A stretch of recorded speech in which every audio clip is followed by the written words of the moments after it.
عورت اور اس کے بیٹے کا عجیب واقعہ حضرت عمر کے دور حکومت میں پیش آیا۔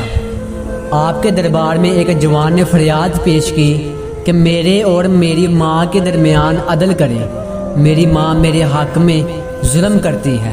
اس کلام کو سننے کے بعد آپ نے کہا تیری ماں نے تجھ پر کیا ظلم کیا ہے؟ جوان نے کہا مجھ کو میری ماں نے 9 مہینے اپنے پیٹ میں رکھا اور 2 سال تک مجھے اپنا دودھ پلایا، اب یہ کہتی ہے کہ تو میرا بیٹا نہیں ہے۔ حضرت عمر نے کہا اس جوان کی ماں کو حاضر کیا جائے۔ وہ عورت آئی تو حضرت عمر نے کہا اے عورت، یہ جوان کہتا ہے کہ یہ میری ماں ہے مگر کسی وجہ سے تم انکار کرتی۔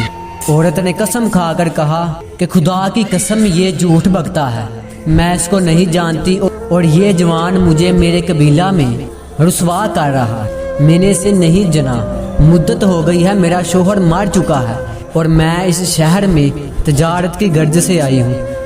خلیفہ نے کہا اے عورت، اس بات کے لیے آپ کے پاس کوئی گواہی ہے؟ تو عورت نے بطور گواہ اپنے قبیلے کے 40 افراد کو پیش کیا۔ سب نے یک زبان ہو کر گواہی دی کہ یہ عورت سچ کہتی ہے، یہ جوان اس پر تہمت لگا رہا ہے۔ حضرت عمر نے غصے میں آ کر اس جوان کو قید میں ڈال دیا۔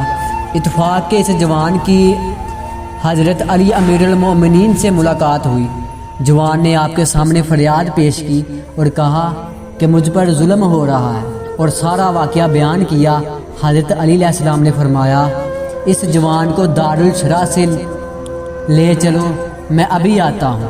امام کچھ دیر بعد تشریف لائے اور حضرت عمر سے کہا کیا میں اس عورت اور نوجوان کے درمیان ایسا فیصلہ کر دوں جس میں خدا اور رسول کی خوشنودی ہو؟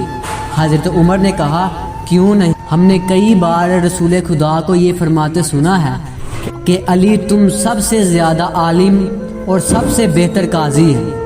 اس کے بعد مولا علی علیہ السلام نے اس عورت سے مخاطب ہو کر فرمایا اے عورت، تو اس جوان کی ماں نہیں۔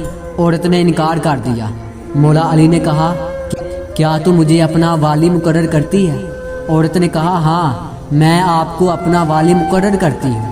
تو مولا علی علیہ السلام نے اپنے غلام کمبر سے کہا 400 درہم لا کر اس عورت کا مہر ادا کرو تاکہ میں اس جوان کا نکاح اس عورت سے کر دوں۔ جب یہ رقم آ گئی تو آپ نے فرمایا کہ اسے اس جوان کے دامن میں ڈال دے کہ میں نے 400 درہم کے مہر پر اس عورت کا نکاح اس جوان سے کر دیا۔ حاضرین مجلس تم گواہ رہو۔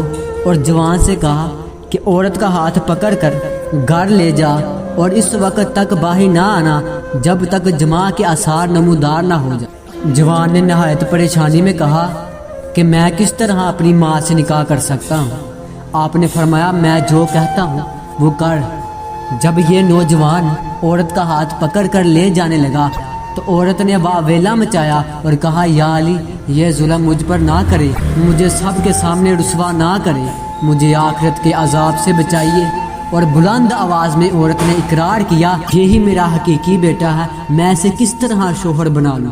پھر اس عورت نے اصل واقعہ بیان کرتے ہوئے امیر المومنین سے عرض کی کہ یہ سب کچھ میرے بھائیوں کی وجہ سے ہوا ہے، انہوں نے ہی مجھ سے کہا ہے کہ اس لڑکے کو گھر سے نکال دے ورنہ یہ برا ہو کر میراث کا دعویٰ کرے گا اور میں اس امر سے توبہ کرتی ہوں۔ اس کے بعد مولا علی علیہ السلام نے جھوٹی گواہی دینے والوں پر حد مقرر فرمائی اور عورت نے اپنے بیٹے کو بوسہ دیا اور اس کا ہاتھ پکڑ کر اپنے گھر لے گئی۔ جب اس عدل و انصاف کو حضرت عمر نے دیکھا تو بے اختیار کہنے لگے اگر علی نہ ہوتے تو میں عمر ضرور ہلاک ہو جاتا۔